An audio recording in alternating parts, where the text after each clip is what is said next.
వ్యాక్సిన్లు కృత్రిమ ఆర్జిత క్రియాశీల అసంక్రామ్యతను కలిగిస్తాయి. వ్యాక్సినేషన్ ద్వారా కొన్ని రోగాలు రాకుండా అసంక్రామ్యతను పెంచి నిరోధించవచ్చు. వ్యాక్సిన్ రకపు పేరు, దాని వివరణ అండ్ వీటిని వేటికి వ్యతిరేకంగా వాడతారో అది అనమాట.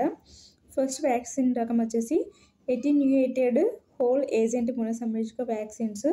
వివరణ వచ్చేసి జీవించి ఉన్న రోగకారక సూక్ష్మజీవులను బలహీనపరిచి రోగ ప్రభావ గుణాన్ని తొలగించి తయారు చేస్తారు. ఎక్కువ కాలం మనగలిగే అసంక్రామ్యతకు వాడుతూ ఉంటారు.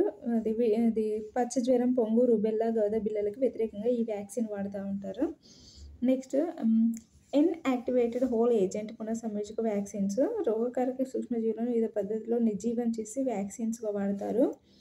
అది ఫ్లూ, జ్వరం, కలరా, బ్యూబోనిక్ ప్లేగు, హెపటైటిస్ ఏ వంటి వాటికి వ్యాక్సిన్గా వాడుతూ ఉంటారు. నెక్స్ట్ టాక్సైడ్ పునఃసంయోజక వ్యాక్సిన్స్.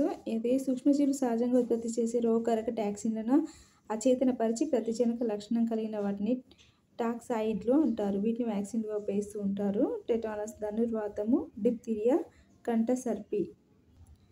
కాంపోనెంట్ పునఃసంయోజక వ్యాక్సిన్స్ లేదా సబ్ యూనిట్ పునఃసంయోజక వ్యాక్సిన్స్. రోగకారక సూక్ష్మజీవుల అసంక్రామ్యతని ప్రేరేపించజేసే ఏదైనా భాగాన్ని ప్రోటీన్ ఉపయోగించడం అన్నమాట. So human papilloma virus, hepatitis B virus, TB వైరస్లకి వ్యతిరేకంగా ఈ వ్యాక్సిన్ వాడుతూ ఉంటారు అనమాట. నెక్స్ట్ కాంజుగేట్ పునఃసంయోజక వ్యాక్సిన్స్.